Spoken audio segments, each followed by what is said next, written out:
Hey guys, it's Sutonia here, and today I'm going to talk about a very special Corax fit that's kind of a meme fit that you can use in Faction Warfare Lowsec space.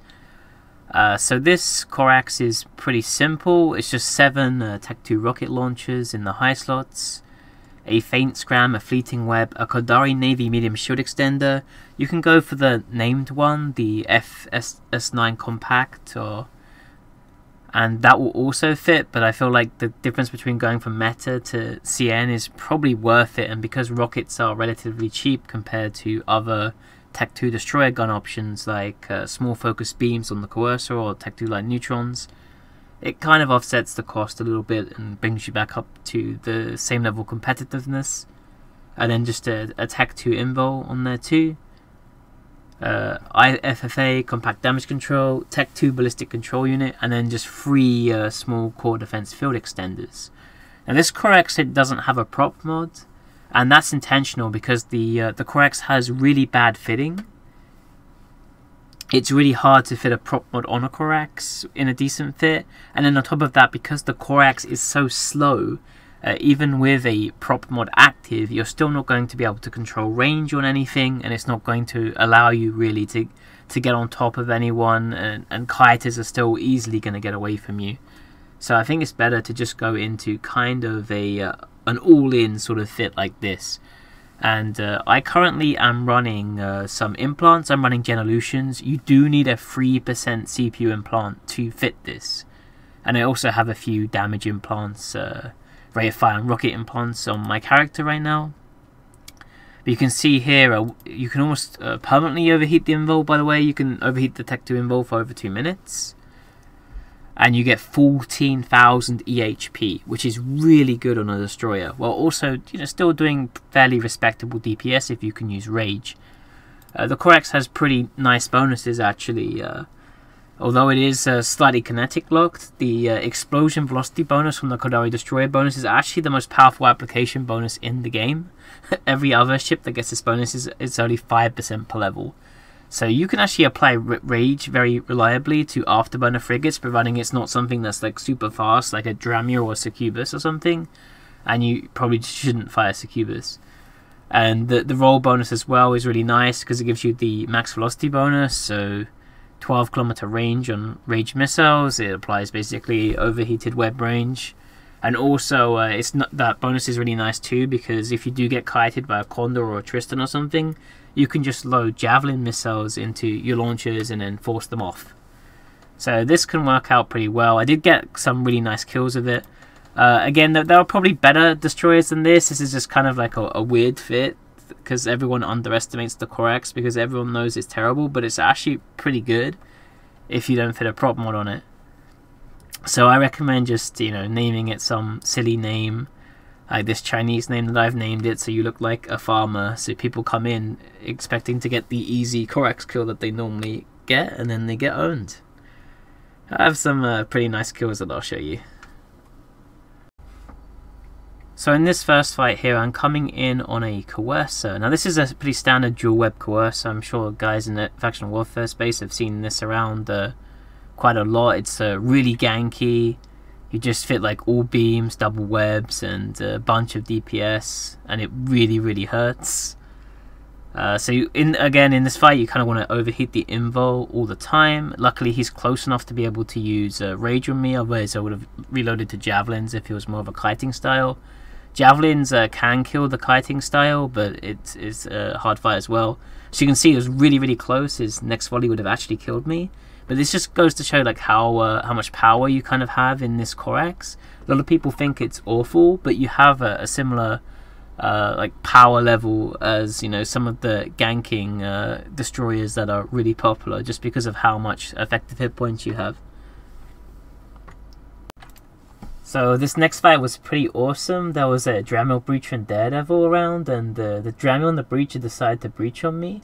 I reloaded the Caldari Navy rockets to shoot this Dramur. I really feel like, even though the Corax does have that application bonus, and you do have a web, you kind of still can't use rage on Dramur, so that's why I reloaded to Caldari Navy just at the start of this fight here, just so I can apply fully to him. And you can see he's still moving at a good, like 500 ms at times, so I definitely needed the Caldari Navy rockets. At this point, the Daredevil comes in, and I need to try and scram and move away from this guy as fast as possible. Luckily, he is a bit slow coming in. I'm able to throw my scram on him, although I kind of fucked up by webbing the breacher a bit, which allows him to get a bit too close.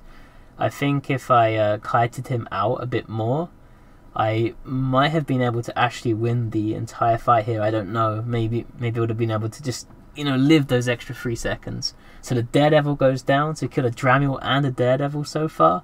And the Corax is really good at just killing people who like really underestimate it and just sort of like charge in like this.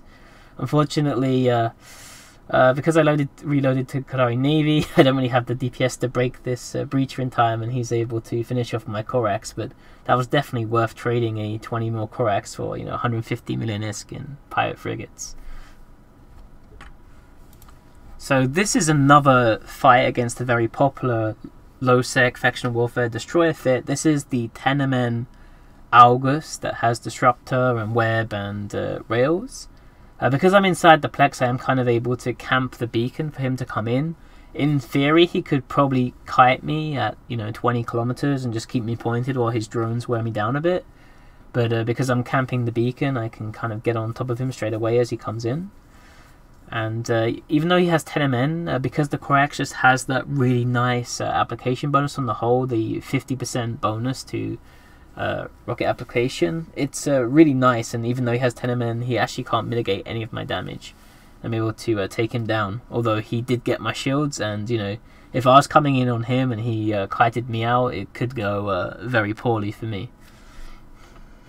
Here is another Dramiel fight. I was a bit slow, so that's why I'm reloading as the fight was starting. At noticing him, Dramiels walk really fast, so you have to really spam D-scan to catch on top of them. You can see with his base speed here that he does start to go over 600 ms. So Rage would definitely not have applied, so you definitely need to swap to Caldari Navy to fight all of these Dramiels. This guy actually ended up having an A-type rep, and I think he has Asclepions or has a lot of drugs or something, because that's just one repper. And I do, you know, 260 DPS with heat with Caldari Navy Scourge here, and I'm doing 200 DPS cold, and I'm only just barely breaking him, as you can see. I'm taking a few slivers of his hull each time, so pretty expensive set of implants or drugs he's using, I think. But despite his expensive clone and the A-type repper, I am slowly able to grind him down. I don't think I would have been able to kill a dual A-type injector one, but I can definitely deal with a single A-type. So here's a fight that I had against a Jaguar. Now the Corax can take on a few assault frigates.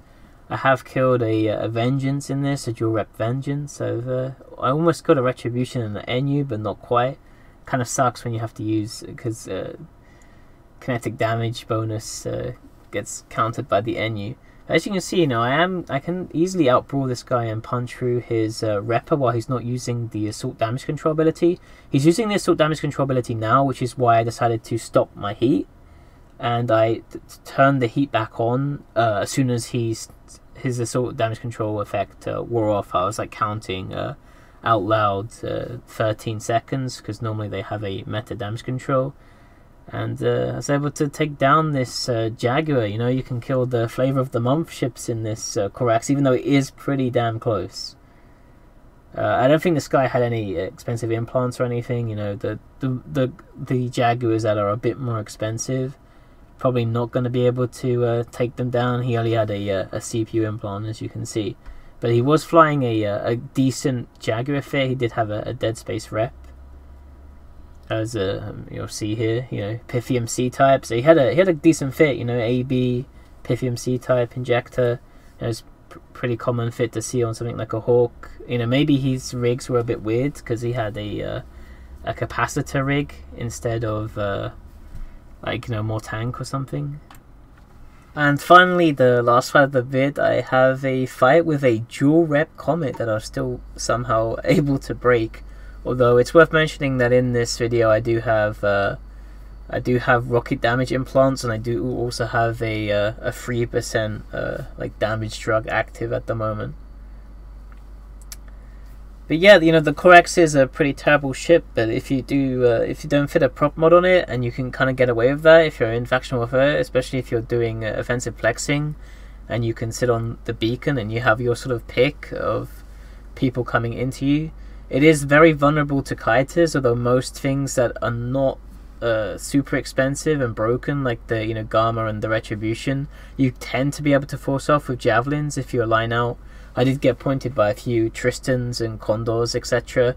And if you line out and just shoot javelins at them, normally that's enough, because they either have to orbit outside javelin range, which is 22 kilometers, and their point range is 24 kilometers. So most of the time, if they're just orbiting you, they'll often just drop point on you, and you can warp out, or they'll get killed. As you can see with this dual rep Comet, and he does have a kind of expensive. He has a C-type rep and a small ancillary. Although once his small ancillary runs out, I am slowly able to break him. He was tanking a lot here. These Comets are pretty tanky. He also drifted out of range, I think, a bit of Void a few times. He does have blasters on me, but I am able to tank him quite well because he has no damage mods.